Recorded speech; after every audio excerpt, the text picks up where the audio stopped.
नमस्कार दोस्तों। आज मैं आपको जिस कहानी के बारे में बताने जा रहा हूं, वह किसी सुनी सुनाई अफवाह पर आधारित नहीं है। ये कहानी है उस गांव की जहां एक औरत को चुड़ैल कहकर जिंदा जला दिया गया। उसका नाम था गंगा। गांव वालों को लगा कि आग में जलाकर उन्होंने डर को खत्म कर दिया है, लेकिन वे यह भूल गए कि कुछ मौतें शरीर की नहीं होती, कुछ मौतें साया बन जाती हैं। दक्षिण के कोंडापल्ली गांव में जो हुआ, उसे तांत्रिक भी नहीं रोक पाया। अगर आप इस कहानी को आखिर तक सुनेंगे तो समझ पाएंगे कि गंगा क्यों नहीं गई और आज भी क्यों कहा जाता है कि उस आश्रम के पास कोई भी इंसान पूरी तरह अकेला नहीं होता। दक्षिण के उस हिस्से में जहां पहाड़ों की परछाइयां दिन में भी जमीन को निगलती हुई लगती थीं, एक गांव था, कोंडापल्ली। नक्शों में उसका नाम था, लेकिन रास्तों में नहीं। वहां जाने वाली पगडंडी इतनी सांकरी और टेढ़ी मेढ़ी थी कि शाम ढलते ही उस पर कदम रखते समय लगता था जैसे कोई अदृश्य चीज पीछे पीछे चल रही हो। कोंडापल्ली में सूरज बाकी जगहों से पहले डूबता था और अंधेरा देर तक नहीं रुकता। वो जैसे पहले से वहीं मौजूद रहता था। गांव के ठीक बाहर घने जंगल से सटा हुआ एक पुराना आश्रम था। टूटी दीवारें, जली हुई छत और बीचों बीच एक पत्थर का चबूतरा जिस पर काले धब्बे आज भी साफ दिखाई देते थे। कोई नहीं बताता था कि वे धब्बे क्या थे, लेकिन सब जानते थे उस आश्रम की तरफ कोई दिन में भी नहीं जाता था। और रात में तो उसका नाम लेना भी मना था। कहानी शुरू होती है करीब 15 साल पहले, जब कोंडापल्ली एक साधारण सा गांव हुआ करता था। लोग खेतों में काम करते थे, बच्चे तालाब के पास खेलते थे और शाम को मंदिर की घंटी पूरे गांव में गूंजती थी। उसी साल बरसात के मौसम में एक औरत गांव में आई थी, अकेली। न कोई सामान, न कोई पहचान। उसका नाम उसने खुद बताया, गंगा। गंगा दिखने में बहुत साधारण थी, लेकिन उसकी आंखें असाधारण थीं। काली, गहरी और ऐसी जैसे सामने वाले को भीतर तक देख रही हों।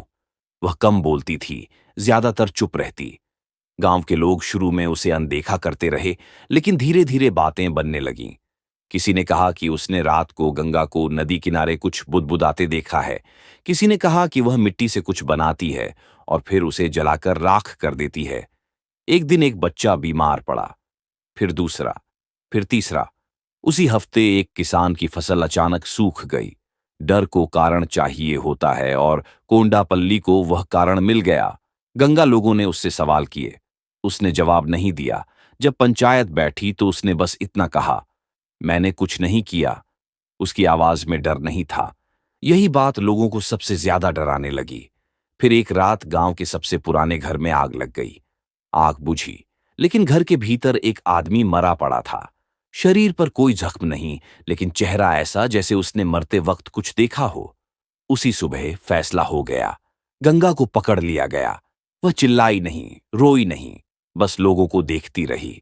उसे घसीटते हुए उसी आश्रम तक ले जाया गया, जो तब भी उजड़ा हुआ था। किसी ने लकड़ियां जमा की, किसी ने तेल डाला। जब आग जलाई गई तो गंगा पहली बार बोली।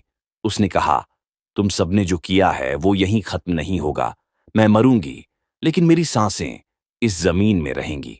जब तुम सोओगे, मैं जागूंगी। जब तुम हंसोगे, मैं देखूंगी। आग भड़क उठी, उसकी आवाज धुएं में घुल गई। लोग भाग आए, लेकिन आग की गंध कई दिनों तक गांव में फैली रही। शुरू के कुछ महीने कुछ नहीं हुआ।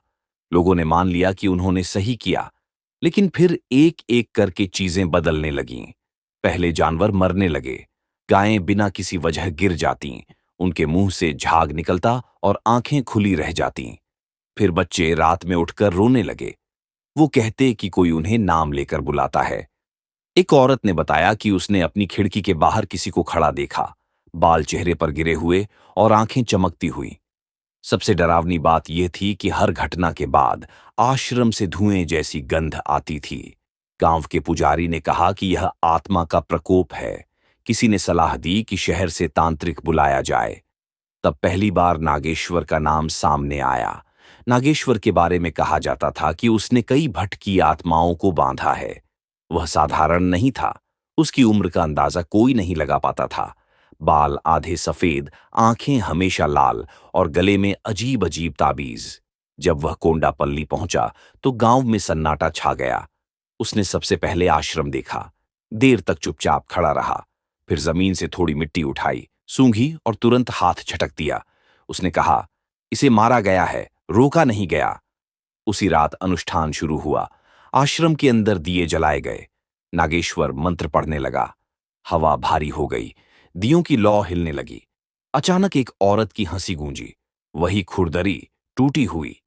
नागेश्वर का चेहरा बदल गया। उसने जोर से मंत्र पढ़ा, ताबीज घुमाए। जमीन कांपने लगी।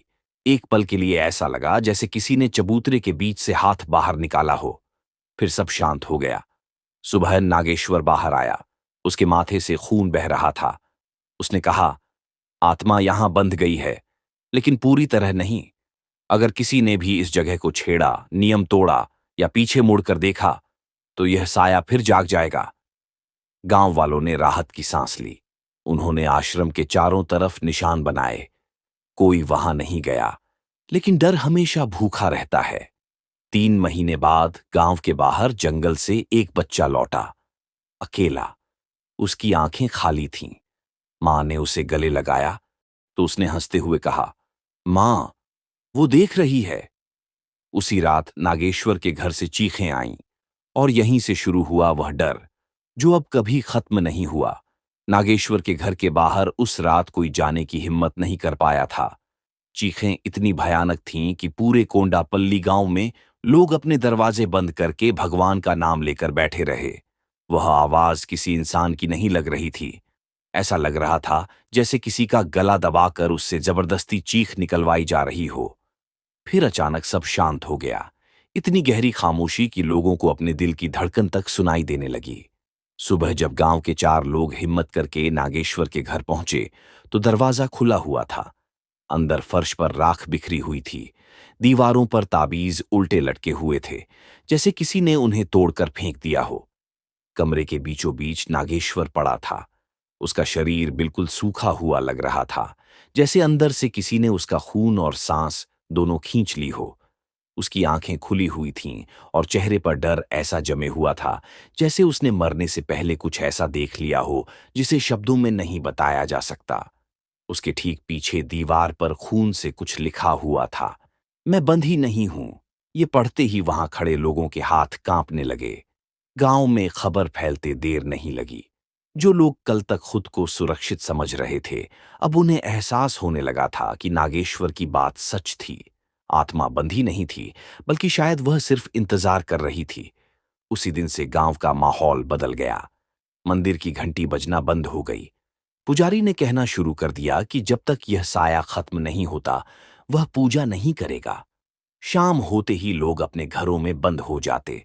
बच्चों को बाहर खेलने की मनाही कर दी गई। लेकिन डर घरों के अंदर भी घुस चुका था। जिस बच्चे को जंगल से वापस लाया गया था, उसका नाम राघव था। पहले वह बहुत चंचल था, लेकिन अब वह दिन भर खामोश बैठा रहता। उसकी मां बताती कि वह रात में उठकर दरवाजे की तरफ देखने लगता और धीरे धीरे मुस्कुराता। एक रात उसकी मां ने उसे सोते हुए सुना। वह नींद में बुदबुदा रहा था, मैं आ रही हूं, धीरे धीरे, सबके पास। अगली सुबह राघव की पीठ पर जलने के निशान दिखाई दिए, वही निशान जो गंगा के शरीर पर थे जब उसे आग में झोंका गया था। गांव के लोग डर से कांप उठे। उन्हें लगा कि गंगा अब किसी के शरीर में जगह बना रही है। आश्रम के आसपास अजीब घटनाएं होने लगीं। पेड़ों की शाखाएं अपने आप झुक जातीं। रात में वहां से गुजरने वाले लोग बताते कि उन्हें लगता जैसे कोई उनके साथ साथ चल रहा है। एक आदमी ने कसम खाकर कहा कि उसने चबूतरे के पास एक औरत को बैठे देखा था, जिसके बाल जमीन तक फैले हुए थे और वह मिट्टी में अपनी उंगलियां घुमाते हुए कुछ लिख रही थी। जब उसने पास जाने की कोशिश की, तो वह आकृति धीरे धीरे धुएं में बदल गई।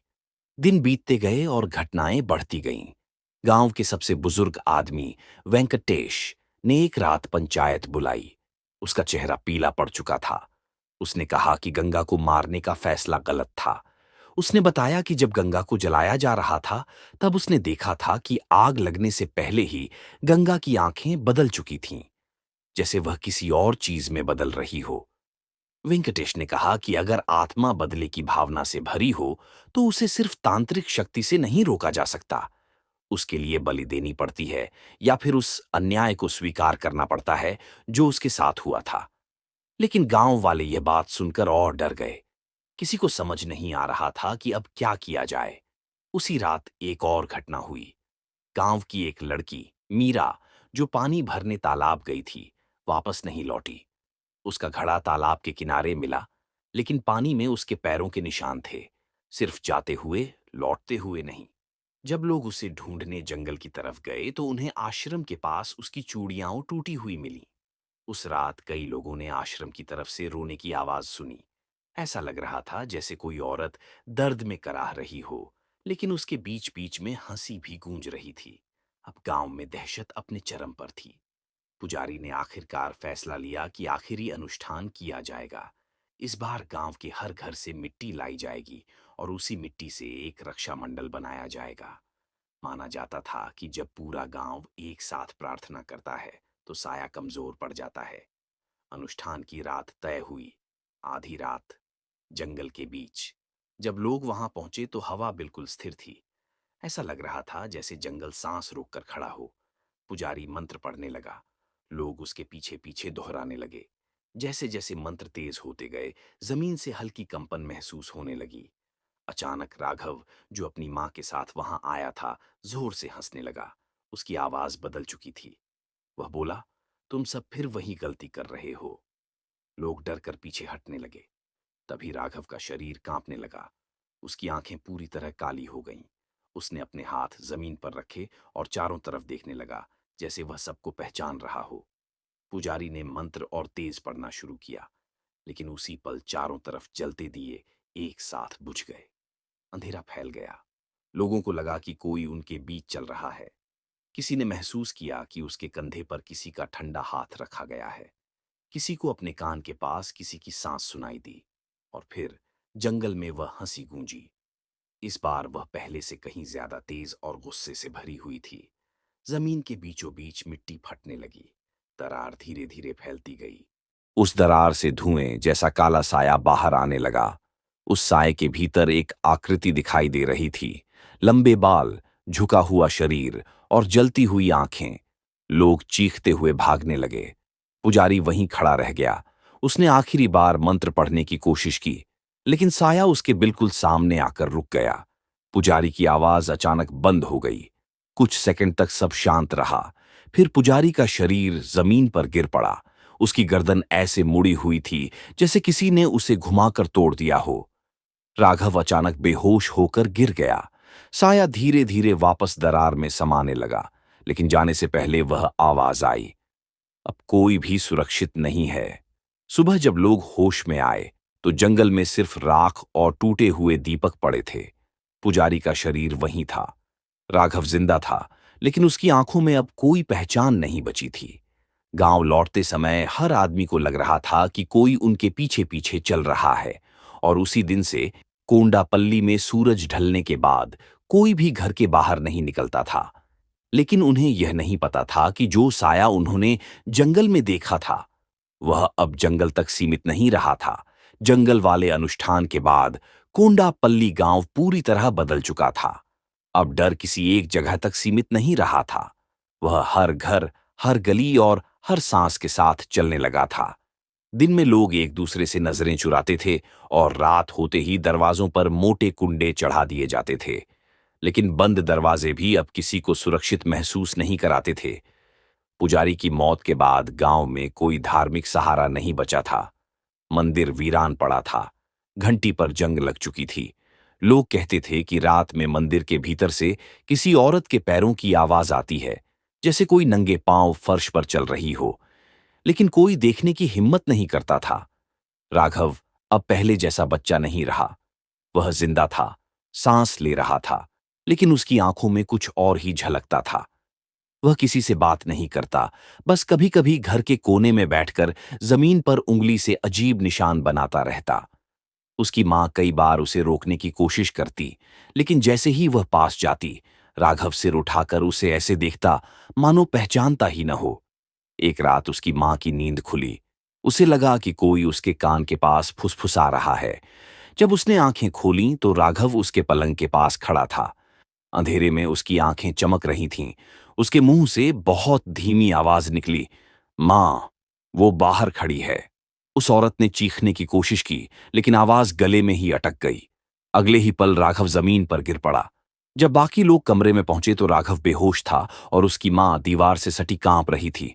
उसने बस इतना कहा, वो गंगा दरवाजे के बाहर थी। अब किसी को शक नहीं रह गया था। गंगा का साया घर घर घूम रहा था। अगले कुछ दिनों में 3 और लोग मरे। कोई नींद में, कोई खेत में, कोई अपने ही घर के आंगन में। सबके चेहरे पर वही डर जमी हुई थी और हर मौत के बाद आश्रम से वही जली हुई गंध आती थी। गांव के बचे खुचे बुजुर्गों ने आखिरी फैसला लिया। उन्होंने तय किया कि अब भागने से कुछ नहीं होगा। अगर गंगा को न्याय नहीं मिला तो उसे देना होगा। अगर उसे बांधा नहीं जा सकता तो उसे मुक्त करना होगा। उन्हें याद आया कि गंगा मरते वक्त क्या बोली थी। उसने बदले की नहीं, सांसों की बात की थी, जैसे वह इस जमीन से बंध चुकी हो। वेंकटेश ने बताया कि गंगा के साथ सबसे बड़ा अन्याय यह हुआ था कि उसे सुने बिना मार दिया गया। उसका अंतिम संस्कार भी नहीं किया गया। उसकी राख को कभी नदी में नहीं बहाया गया। उसकी आत्मा अधूरी रह गई थी। एक आखिरी योजना बनी। फैसला हुआ कि उसी आश्रम में, उसी चबूतरे पर जहां उसे जलाया गया था, एक स्वीकारोक्ति की जाएगी पूरे गांव की तरफ से, और फिर उसकी राख को नदी में बहाया जाएगा। ये बहुत खतरनाक था क्योंकि सब जानते थे कि गंगा वहीं सबसे शक्तिशाली है। उस रात आसमान में बादल छाए हुए थे। हवा भारी थी। लोग डरते डरते आश्रम की तरफ चले। हर कदम पर लगता था कि कोई पीछे से पकड़ लेगा, लेकिन वे रुके नहीं। चबूतरे के पास पहुंचते ही हवा ठंडी हो गई।